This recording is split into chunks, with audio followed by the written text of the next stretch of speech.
अस्सलाम वालेकुम। मियाँ मोहम्मद बख्श साहब सूफी शायर, बुजुर्ग, एक बहुत बड़ी हस्ती। उनका एक शेर है कि खासा दी गल आमा अगे, खासा दी गल आमा अगे नहीं मुनासिब करनी, मिठी खीर पका मोहम्मद कुत्ते आगे तरनी। मतलब है कि ऐसा ही है जैसा मिठी खीर पका के बादाम शदाम पा के कुत्ते आगे बंदा रख देवे। खास जो खास की गल आती है सारे जहाना दे विच इस जान की खास तौर पर खासा दे खास साडे नबी पाक सल्लल्लाहु अलैहि वसल्लम वो इन्ने खास ने कि उन्होंने तो खास इस दुनिया ते रब ने कोई चीज़ नहीं, कोई हस्ती नहीं बनाई, कोई चीज़ नहीं बनाई, कोई रुतबा नहीं बनाया। खासा दे भी खास। कुछ इमरांडू ते कादियांडूस by purpose, slip of tongue नहीं, स्लिप ऑफ टंग नहीं, believe me, slip of tongue नहीं, बाई पर्पस। हर वक्त पाकिस्तान पाकिस्तान चढ़ाई कर नहीं, पाकिस्तान चढ़ाई नहीं, पाकिस्तान चाहिए, पाकिस्तान बहुत प्यार करते हैं, लेकिन इस आइन के नाल ही करते। वो पाकिस्तान का नहीं मसला है कि उन्होंने दुश्मनी पाकिस्तान नहीं, इस आइन नाल है जिहड़ा आइन उन्होंने काफर कहता है। वरना वो कहते हैं पाकिस्तान कहते ना असं पाकिस्तान वास्ते कर रहे हैं, पर वो पाकिस्तान वास्ते करते हैं लेकिन इस आइन वाले पाकिस्तान वास्ते नहीं। यह तो गल है, छड़ दो। बाकी तुसी एक फ्रिज की कंपनी होवे, कोई एक दुकान होवे, तुसी कोई इत्थे परादा बना लवो, कोई नाम रख लवो, रजिस्टर करा लवो, दूसरा बंदा उनका वही नाम इस्तेमाल करे, उन्हें फाइन हो जाता है। कॉपीराइट क्लेम इतने किसी वीडियो ला लो तो कॉपीराइट क्लेम पै जाता है। यह सारी जगह कॉपीराइट लग जाते हैं। साडे इस्लाम तो कोई कॉपीराइट क्लेम नहीं। यह इस्लाम हजरत मुहम्मद सल्लल्लाहु अलैहि वसल्लम से है, इहदे तो कोई कॉपीराइट क्लेम नहीं। तुसी मजहब बदलना, तुसी मजहब दूसरा बनाओ, तो नाम जो मर्जी रखो, सानू कोई परवाह ही नहीं है। जो साडे नबी दे दीन दा, साडे नबी दा इस्लाम, उनका नाम इस्तेमाल करोगे, वही कुरान पाक इस्तेमाल करोगे, वही आयतां इस्तेमाल करोगे, तब्दीली करोगे, फिर तुहाडा साडा फंडा पै जांदा। तुसी स्लिप ऑफ टंग नहीं, तुसी खासा नूं आम करन दे चक्कर दे विच यह सारी बकवास करदे जे। यह सारा कुछ तुसी खासा नूं आम करन वास्ते करदे जे। हुण तुसी देखो कि यह लुकदे फिरदे ने पुलिस कोलों ना, ते अपनी करतूतां ते लुक रहे ने। इन्हां ने क्या पाकिस्तान ते हमला नहीं किया, इन्हां ने फौजी तनसीबात ते हमला नहीं किया, इन्हां ने सारा तुहाडे सामने आपे खुद रिकॉर्डिंगां नाल लाईयां ने, खुद बकवासां कीतियां ने। तुहाडे सामने कोई गल छुपी है? कदी कहंदे ने फौज ने आप कराया, और राशमी यासर राशिद फौज च, इमरान खान फौज च, जिहड़ा कहंदा सी बगैरत कि मैनूं दोबारा अरेस्ट करोगे फिर दोबारा कुछ होएगा।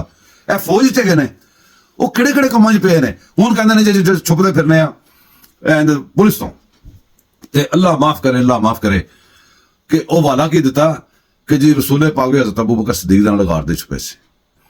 तौबा अस्तगफिरुल्लाह, तौबा। यह गल उही है कि खासा नूं आम करन दे वास्ते, यह आम बंदे नाल, गुनाहगारां बंदे नाल किहड़ी हसन बनांदे ने। इहदे वास्ते एक एंकर ने, इंतहाई रिस्पैक्टेबल बंदा है, मेरे दिल दी कदर पहले भी किसी होर वध गई है। मैं सारी रिकॉर्डिंग पंजाबी ते जानबूझ के कराई है, लेकिन वो उर्दू स्पीकिंग है बंदा। उस बंदे दे जज्बात तुसीं सुनोगे, मेरे नाल भी उहदे जज्बात ज्यादा ने।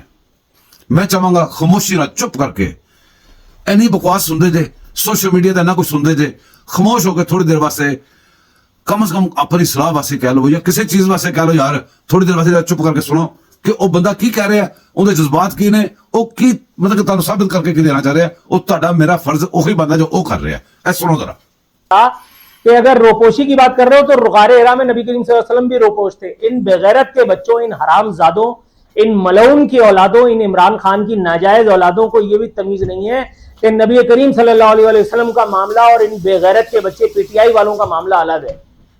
इन हराम के जनों का मैं इसके लिए इससे कम अल्फाज बोल ही नहीं सकता भाई, मैं इससे कम अल्फाज बोल ही नहीं सकता। इन कुत्ते की औलादों को यह नहीं पता कि अबे बेगैरत,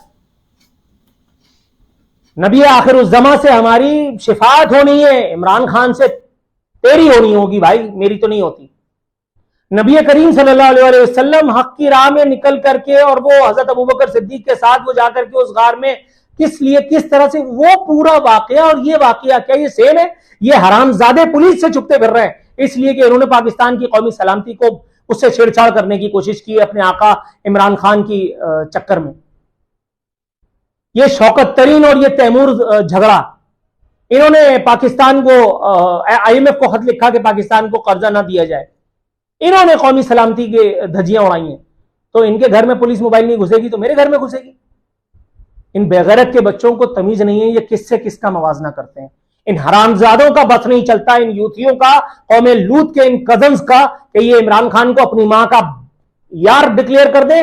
मैं बहुत माजरत के साथ कह रहा हूं और दोबारा कहूंगा कि ये इमरान खान को पैगंबरी के दर्जे पर पहुंचा दें। बेगैरत के बच्चे तुम लोग इंसान हो।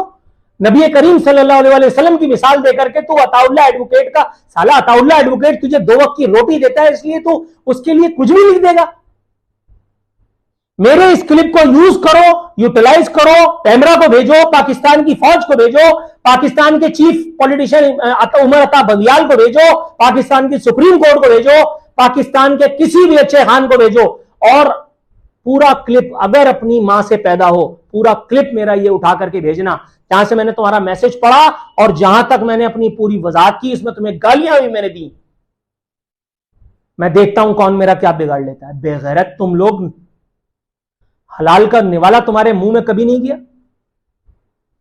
एक मौसूफा है, सुने तुसी, सुन लेंदे जज्बात सुनने ने बंदे दे। ओए अल्लाह दे बंदे हो, ਜਿਹੜੇ ਬੰਦੇ ਤਾਰੇ ਤੋਂ ਸਰਕਲ ਤੋਂ ਬਾਹਰ ਨਿਕਲ ਕੇ ਉਹਨਾਂ ਤੇ ਦਫਾ ਮਾਰੋ, ਉਹਨਾਂ ਦਾ ਮਜ਼ਹਬੀ ਫਰੀਜ਼ਾ ਹੋ ਗਿਆ ਹੈ ਯਾਰ। ਉਹ ਜਿਹੜੇ ਮਜ਼ਹਬ ਹੀ ਛੱਡ ਗਏ ਨੇ, ਜਿਨ੍ਹਾਂ ਨੇ ਮਜ਼ਹਬ ਹੀ ਨਵਾਂ ਬਣਾ ਲਿਆ, ਉਹਨਾਂ ਨੂੰ ਤੇ ਕਰਨ ਦਿਓ। ਤੇ ਜਿਹੜੇ ਬੰਦੇ ਹਾਲੀ ਵੀ ਜਿਨ੍ਹਾਂ ਨੂੰ ਯਕੀਨ ਹੈਗਾ ਕਿ ਇਹ ਕਾਇਨਾਤ ਨਬੀ ਪਾਕ ਸੱਲੱਲਾਹੁ ਅਲੈहि ਵਸੱਲਮ ਦੇ ਸਦਕੇ ਬਣਾਈ ਗਈ ਹੈ, ਜਿਨ੍ਹਾਂ ਨੂੰ ਯਕੀਨ ਹੈਗਾ ਕਿ ਅਸੀਂ ਉਹਨਾਂ ਦਾ ਕਲਮਾ ਪੜਿਆ, ਸਦਕੇ ਦਿਲ ਨਾਲ ਉਹਨਾਂ ਦੇ ਵਡੇਰੇ ਨੇ ਕਲਮਾ ਪੜਿਆ, ਉਹਨਾਂ ਨੇ ਪੜਿਆ। ਜਿਹੜੇ ਲੋਕਾਂ ਦਾ ਈਮਾਨ ਹੈ ਕਿ ਸਾਡੀ ਸ਼ਫਾਅਤ ਜਿਹੜੀ ਨਬੀ ਪਾਕ ਦੇ ਸਦਕੇ ਹੋਣੀ ਹੈ ਕਿਆਮਤ ਵਾਲੇ ਦਿਨ, ਜਿਨ੍ਹਾਂ ਨੂੰ ਅੱਜ ਵੀ ਫਖਰ ਹੈਗਾ ਕਿ ਅਸੀਂ ਉਹਨਾਂ ਦੀ ਉਮਤ ਚ ਹੋ ਗਏ ਆ।